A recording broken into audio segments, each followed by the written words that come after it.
Hello everyone and welcome to the YouTube channel all about engineering. So today we are going to discuss about KCL, Kirchhoff current law, KVL, Kirchhoff voltage law, its definitions and some of its properties. So let's start with the lecture. So first of all, the definition of KCL, that is Kirchhoff's current law. It goes like, in a lumped electric circuit, lump means distributed network combined for simplicity. Distributed network, for example, is a transmission line where all the parameters like resistance, inductance and capacitors are distributed. But if they are distributed, we can't solve it and it will be complex. So for simplicity, we are combining it. So that is called lumping. So in a lumped electric circuit, for any of its nodes, nodes are nothing but common point for branches. Any of its nodes, and at any time t, the algebraic sum of branch currents leaving the node is 0. I am reading it again. In a lumped electric circuit, for any of its nodes and at any time t, the algebraic sum of branch currents leaving the node is 0. So in this example, here is the node. There are 5 branches, 1, 2, 3, 4 and 5.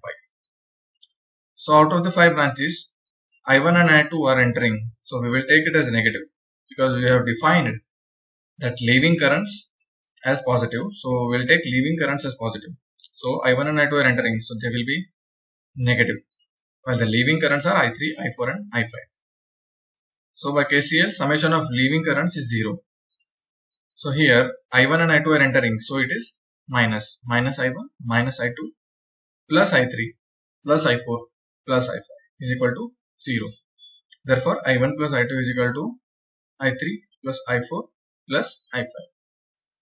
This is nothing but the simple KCL.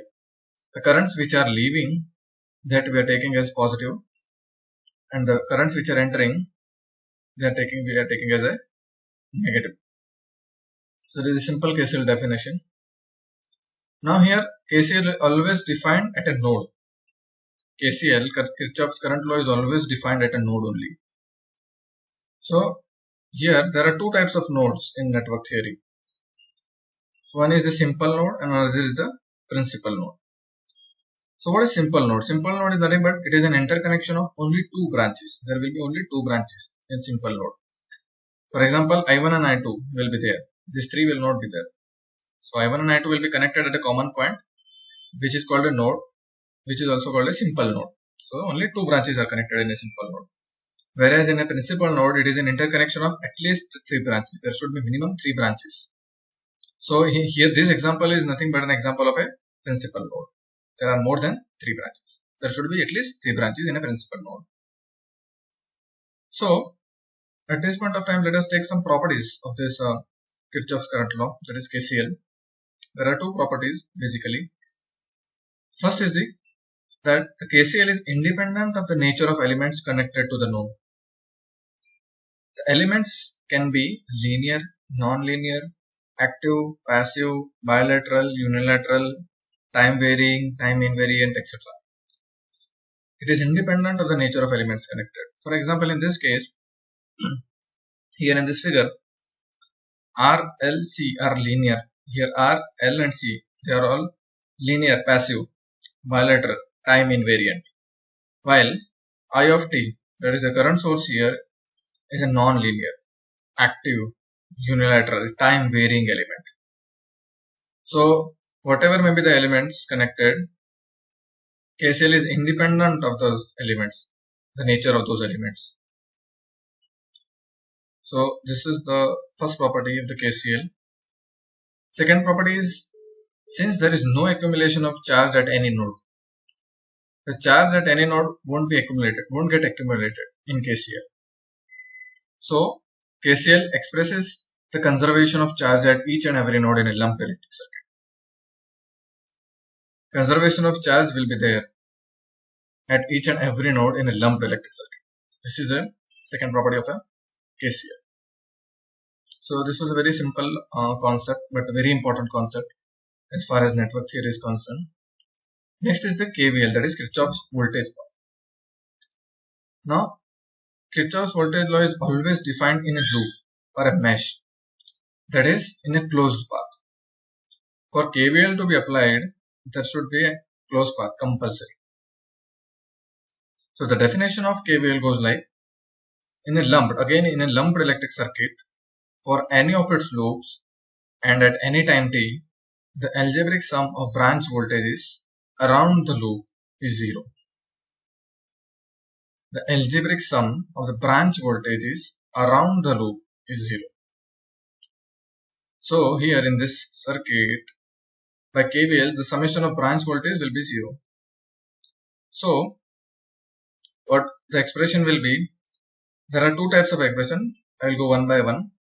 So for example, let us take, there are two signs particularly here. Here also there are two signs. Here particular voltage source is there. There are two signs. Here also there are two signs, plus minus. Here also there are two signs, plus and minus. Here also there are two signs, plus and minus. So the first thing is V minus VR. It means we are going from starting sign to the ending sign. Means negative to positive here. In this case, we'll go from positive to negative, starting sign to ending sign. In first case, we'll go from starting sign to ending sign, that is minus to plus, so plus V. Here we are going from plus to minus, so minus VR. In the third case, we are going from plus to minus, so minus VL.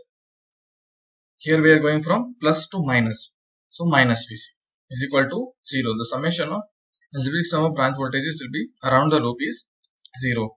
So this is nothing but V is equal to VR plus VL plus VC. Or the second thing which we can define it as, we are taking as first sign. Here we were taking as the second sign as the parameter, but here we are taking as the first sign. Whatever the first sign comes onto a particular voltage source, we'll take that sign in this particular case. So in this case, minus V plus first sign, that is VR, plus VL, that is here also plus first sign, plus VC, here also first sign. In the first case, we were taking at the ending sign as the thing, while in the second case, we are taking as the starting sign as the thing. So this is nothing but again V is equal to VR plus VL plus VC. The end expression will remain same, but the approach will be different. So out of this two, any one can be chosen, but for simplicity purpose, we'll stick to only one thing out of this two. So let us stick to this first one, that we'll take it ending sign as the thing.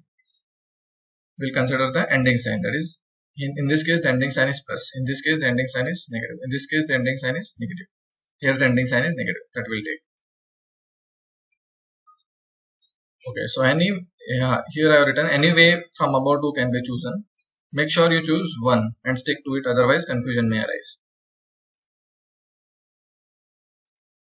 So next, the properties of the Kirchhoff's voltage law. Again the same kind of properties as the KCL. KVL also is independent of the nature of elements. The nature of elements may be linear, it may be non-linear, it may be active, passive, etc. present in a loop. It can be applied to any of these elements. That is not an issue. Second property is KVL expresses conservation of energy in every loop of a lumped electric circuit. That is, conservation of energy is always satisfied in KVL in a loop. There won't be any storage of energy. It just can be transferred from one point to the another. That is the law of conservation of energy. Next is the nodal and mesh analysis techniques. So nodal analysis is nothing but the combination of Kirchhoff's current law and Ohm's law, while mesh analysis is nothing but a combination of Kirchhoff voltage law and Ohm's law. The symbol fundamental which one has to remember. Now the conclusion, some of the conclusions which we have to take from the previous lectures which I delivered is that the above techniques are network solving procedures which are valid only for lumped electric circuit, where KCL and KVL are valid. Means the nodal and mesh analysis techniques are valid only for lumped electric circuit. Why lumped? Because they include KCL and KVL, whereas KCL and KVL are valid only for lumped electric circuits. So these techniques also will be valid only for lumped electric circuits. And that too at a constant temperature. So while solving this, that temperature should be constant. So why? Because we are taking Ohm's law into consideration. So because Ohm's law is valid only for constant temperature cases, so here in this techniques also constant temperature has to be there. So this is the first conclusion taken from the thing which I explained. Second conclusion which we can take from this these things are that the nodal and the mesh procedures are independent of each other. They are independent of each other since KCL and KVL are independent of each other. Nodal and mesh are consisted of KCL and KVL. Since KCL and KVL are independent of each other, they are not dependent on each other. Nodal and mesh also are independent of each other. This is the thing. Third conclusion which we will take from this is Ohm's law is a function of nature of elements, whereas Kirchhoff's laws are independent of the nature of elements. So this is one important point which we also have to take into consideration, is that KCL and KVL are independent of the nature of elements, as I already explained before. But Ohm's law is not independent of the nature of elements. So you have to take care in this. Next conclusion which we have to take is Ohm's law is defined across an element that can be lumped or distributed. Ohm's law can be defined across an element that can be lumped or distributed, both.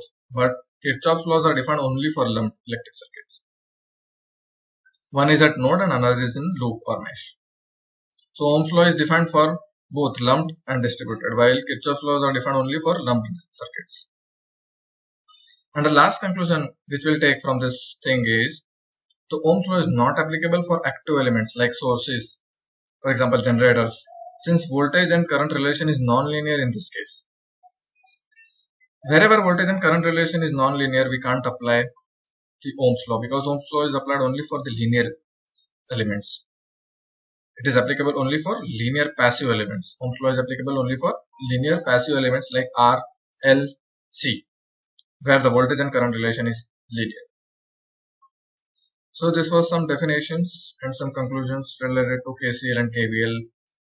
In the next lecture, we'll discuss in more detail about the mesh analysis and the nodal analysis. We'll also take some examples related to these techniques. Thank you.